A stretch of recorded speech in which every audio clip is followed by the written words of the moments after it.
Good afternoon, my name is Christina. I'm Andrea's colleague at Klagenfurt University in Austria. I would like to introduce Module 11 on the topic of scaffolding. This module offers activities for teacher education intended to equip prospective teachers with the knowledge and skills to use and develop scaffolding frameworks that support lower secondary students in dealing with open, complex problems.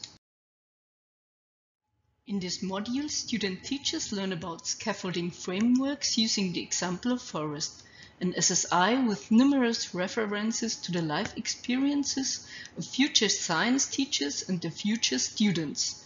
We work with the topics forests and ENSITE, forests in change, forests and climate change. The module comprises 3 sections, all structured into several activities.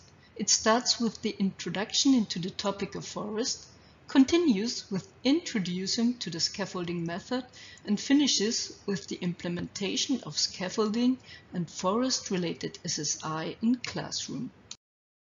The activity Pictures of Forests aims to draw attention on the different dimensions of forest.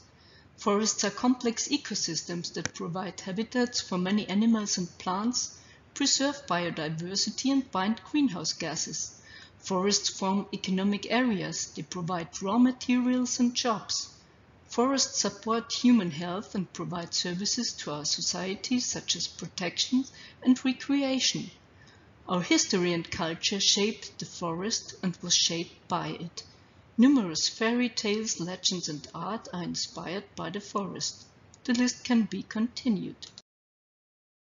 In the second section, students are introduced to scaffolding. Several activities support in working out the connection between forest and site.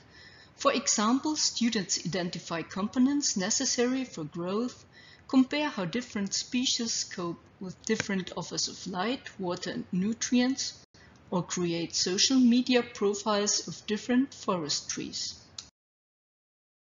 Forests are dynamic. For thousands of years, vegetation zones and distribution areas of species have been shifting depending on climatic changes, such as ice and warm periods.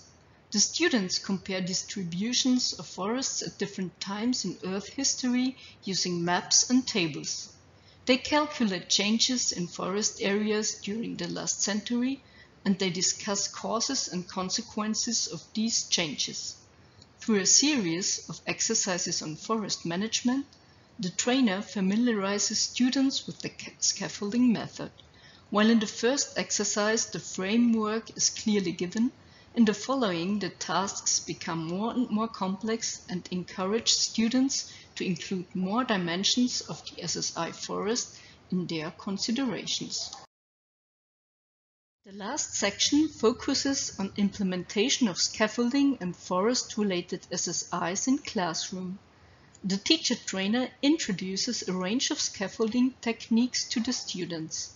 The students analyze the previous lessons on the topic of the forest and try to identify the scaffolding elements. Finally, in groups, they plan their own lesson using scaffolding methods.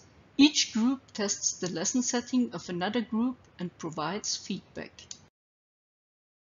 We thank you for your attention and are pleased if we could give you some inspiration for your own work. And now it's time for rest.